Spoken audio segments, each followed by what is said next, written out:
জামাত ইসলাম যদি ক্ষমতায় যে কোনো একটি কার্ড সে রাষ্ট্র পরিচালনা থেকে রাষ্ট্র ক্ষমতাকে ব্যবহার করে রাষ্ট্রের অর্থ ব্যবহার করে দিতে চায়, সেই কার্ডটার মডেল কেমন হতে পারে যদি একটা ছবি দেয়, সেখানে কি দাঁড়িপাল্লার ছবি দেবে, প্রতীক দেবে, নাকি রাষ্ট্রের প্রতীক দেবে? এখন দেবে না, যখন দেবে।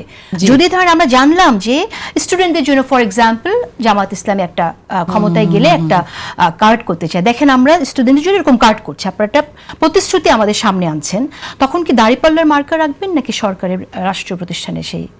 অবশ্যই রাষ্ট্রের থাকবে, রাষ্ট্রে থাকবে। তাহলে আমার মনে হয় যে এটা আসলে ভ্যালিড না। আমরা আমি একটা কথা আপা এখানে আমাকে একটা কথা বলতেই হবে, একটা কথা বলতেই হবে, বিএনপি কিন্তু এই কার্ডটা দেবে যখন বিএনপি রাষ্ট্রীয় ক্ষমতায় যাবে।